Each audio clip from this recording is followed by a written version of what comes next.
An old man with dementia is nothing but a burden, I thought.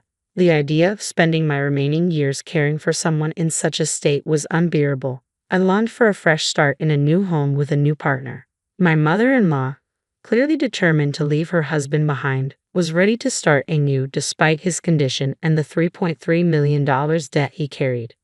I can't continue as his wife any longer, she declared. You, on the other hand, seem to get along with him. Take care of his debt and look after him, will you? With that, she left the house she had shared with him for many years, leaving me with a mixture of shock and loneliness. Seeing her leave so cheerfully was jarring. I approached my father-in-law, who stood quietly at the entrance. Thank you, Tom, for always treating me with kindness, I said. I appreciate that you consider me like your real daughter. As your daughter-in-law, I'll do everything I can. Let's work through this together. Despite my words, I was filled with uncertainty about how to support him and alleviate his suffering. Yet, I felt a strong resolve to encourage him and envision a brighter future. When I noticed his shoulders trembling, I leaned in, thinking he was crying. To my surprise, he was chuckling. I've been waiting for her to leave for a long time, he said, catching me off guard. He began to share stories from the past and his plans for the future. I'm Naomi, 42 years old, and I lead a vibrant life with my wonderful husband, Harry, and his loving parents. Originally from a small town in Chicago, I moved to New York for university and then dove into the IT industry. It was there that I met Harry, my calm and serious boss. As we grew closer, we began to envision a future together. We decided to marry, and I chose to live with Harry's warm family. Although I was initially nervous about living with his family, having been raised by just my mother, the challenges of dealing with my fertility issues made me yearn for a lively family life. My father-in-law, Tom, was the president of the company I used to work for. Harry, his son, had started from the bottom and was steadily climbing the ranks. It wasn't until we decided to marry that I realized Harry was the son of the company's top executive. After our wedding, I left my job, but Harry continued to rise through the ranks. He started questioning Tom's business policies and had ambitions to grow the company himself. As Tom aged, rumors spread that he might retire, and Harry seemed to be waiting for that moment. Despite his age, Tom remained energetic and eager to try new things. He recently expressed a desire to create a space in his home for the local community to relax, chat, enjoy tea, and share homemade meals. However, my mother-in-law was completely against this idea. Even though she was only 5 years younger than Tom and meticulously maintained her appearance, she wasn't great at housework. Their meals were mostly takeout, and they often hired professionals for cleaning. Their affluent lifestyle was supported by Tom's stable job, but with his impending retirement, their income would decrease. The prospect of having strangers in their home for the community space stressed my mother-in-law. Despite Tom's respect for her wishes, he couldn't give up on his dream. Consequently, the renovation project was postponed. In the end, Tom decided to step down due to health concerns. Harry was chosen as the next president, but instead of taking over all at once, he would gradually learn the ropes until he was ready for full responsibility. My mother-in-law had become increasingly distant from my father-in-law. Even when he appeared tired and worn out, she ignored him and offered no support. The tension in their home grew palpable as she struggled to support his dream, and their interactions became strained. When Harry first began taking over the business, he and his father maintained a close and communicative relationship. However, as Harry gained confidence in his role, his demeanor at home began to change. He started treating his father with the same coldness that his mother displayed. Tom began to voice concerns about Harry's behavior at the company. Despite Harry's enthusiasm for his work, Tom worried that his son's attitude towards his colleagues and the work environment was problematic. Tom once confided in me that he feared Harry might be too harsh with his subordinates.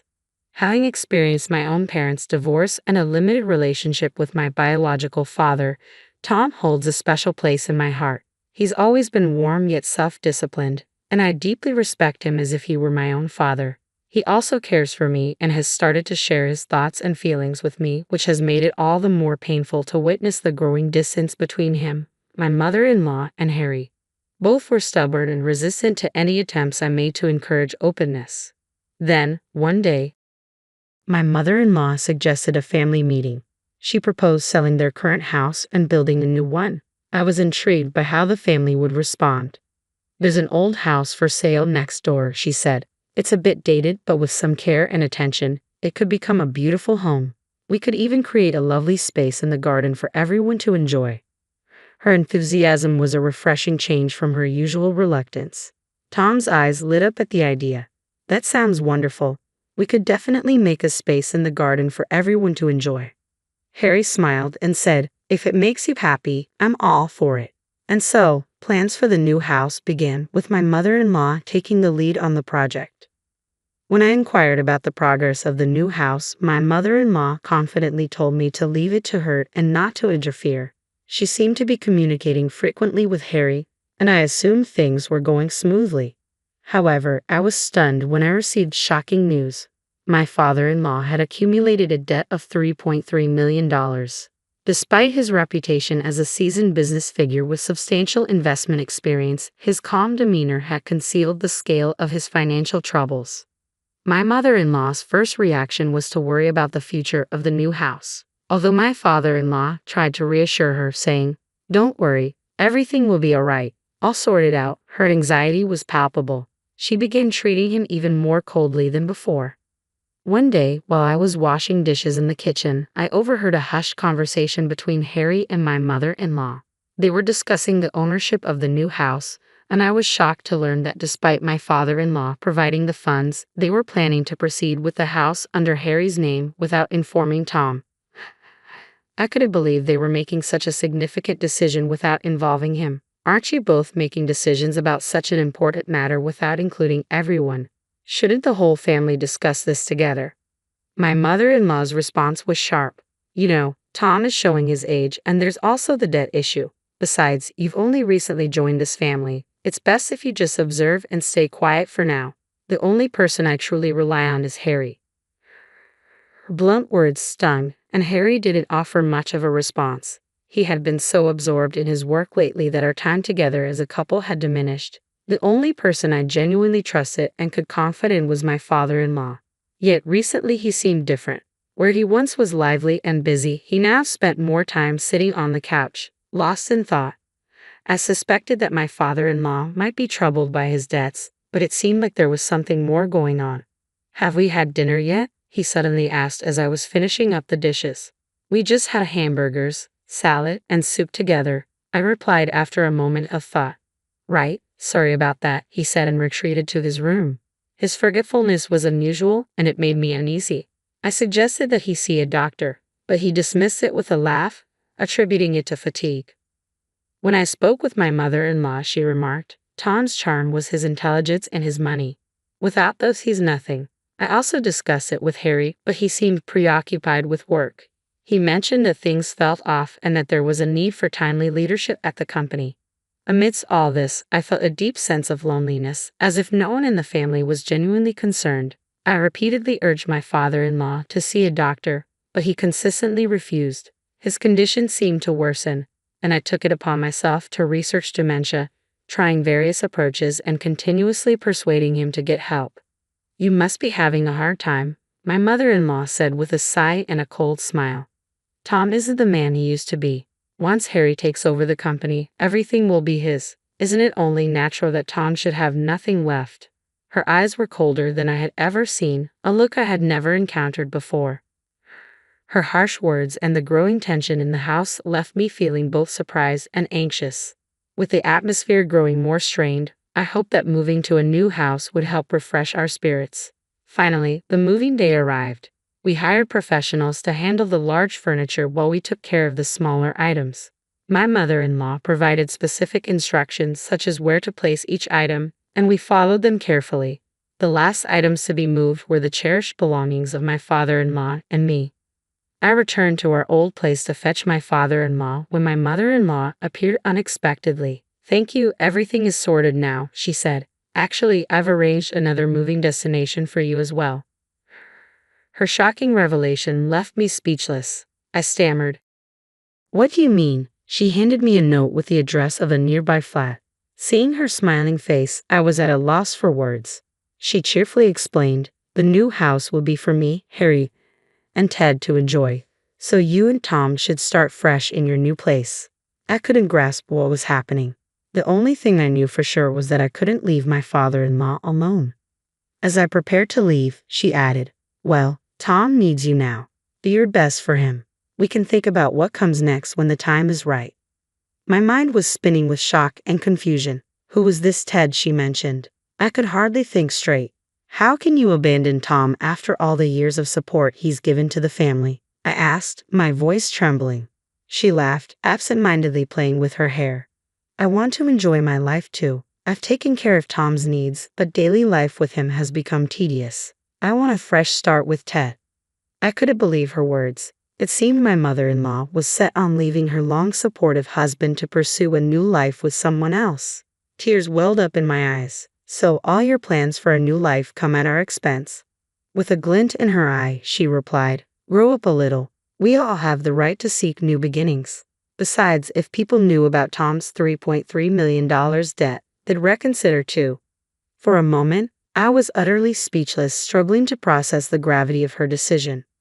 I was stunned by my mother-in-law's audacity. Despite my shock and confusion, I knew I had to stay calm and handle the situation for my own sake. You're saddled with a $3.3 million debt, and continuing this marriage is unfeasible, she said dismissively. My husband seems to have a fondness for you, so you can manage the debt and take care of him. With that, she offloaded her responsibilities onto me and left the house without a second thought about the dire situation her husband was in. Watching her leave with such confidence, I was overwhelmed by a mix of shock and loneliness. After she departed, I approached my father-in-law, who stood dejectedly at the entrance. Tom, thank you for always being so kind to me, I said softly. I'm honored that you see me as your own daughter. I promise to do everything I can as your daughter-in-law. We'll face this together. Although I tried to comfort him, I was engulfed by anxiety, unsure how to support him and ease his suffering.